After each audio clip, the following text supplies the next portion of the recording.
China, a land of emperors, warriors, and revolutions. A civilization so ancient that while Rome was just a small village, China had already built cities, written books, and waged wars. But how did this vast empire rise, fall, and rise again? Today we'll journey through thousands of years.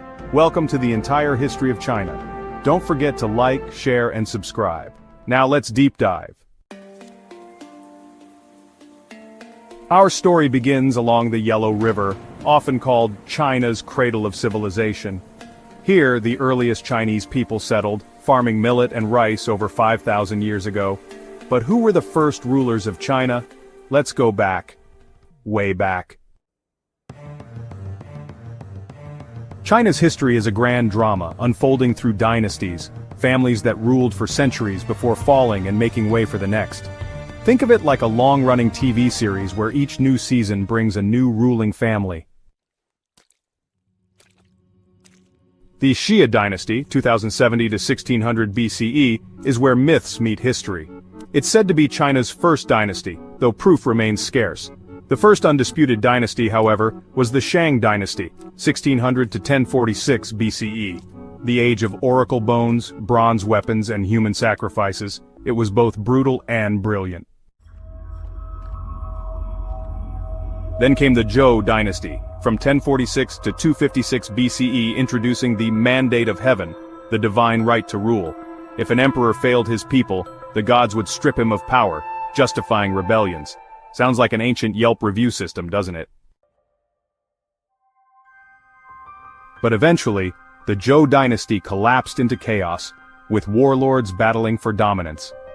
This era, known as the Warring States period, gave rise to legendary philosophers like Confucius, who preached about duty, respect, and order. From the ashes of war rose China's first true emperor, Qin Shi Huang, from 221 to 210 BCE. Ruthless yet visionary, he unified China for the first time, built the first Great Wall, standardized writing, and even sought immortality. Unfortunately, his quest for eternal life involved drinking mercury, which didn't end well. After his death, China plunged into chaos again, but out of it emerged the Han Dynasty, one of China's golden ages. This was the era of silk trade, Confucian scholars, and expansion that would make even the Romans jealous. Speaking of Rome, the Silk Road connected these two ancient superpowers. Imagine a trade network so vast that Roman coins ended up in Chinese markets. After the Han, China went through cycles of unity and division, with dynasties like the Tang and Song bringing new heights in culture, technology, and economy. The Tang dynasty saw China become the world's most powerful empire, while the Song dynasty invented gunpowder, paper money, and even the compass. Then came the Mongols, led by Genghis Khan and later his grandson Kublai Khan. The Mongols conquered China, establishing the Yuan dynasty. Yet, despite foreign rule, Chinese culture persisted, and soon, rebellion swept the Mongols away, bringing the mighty Ming dynasty into power. During the Ming era, China sent massive fleets under Admiral Jing He on voyages that dwarfed Columbus's ships. But soon, China turned inward, isolating itself as the West expanded. The last dynasty, the Qing dynasty, which lasted from 1644 to 1912, was founded by the Manchus. For a while it flourished, but by the 19th century, China faced Western imperialism, the Opium Wars, and rebellion. The once mighty empire crumbled. In 1912, the Qing dynasty fell, ending over 2,000 years of imperial rule.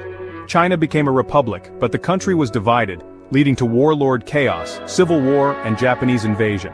In 1949, after decades of turmoil, Mao Zedong established the People's Republic of China, ushering in communist rule.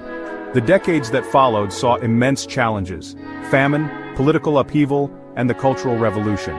But after reforms in the late 20th century, China transformed into a global powerhouse.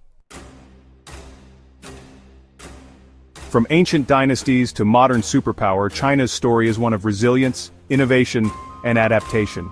It's a history filled with triumphs and tragedies, wisdom and war, emperors and revolutions. And yet, years, China's story is still being written. If you enjoyed this deep dive into China's history, don't forget to like, subscribe, and hit that bell icon for more epic history content. What country's history should we cover next? Let us know in the comments below.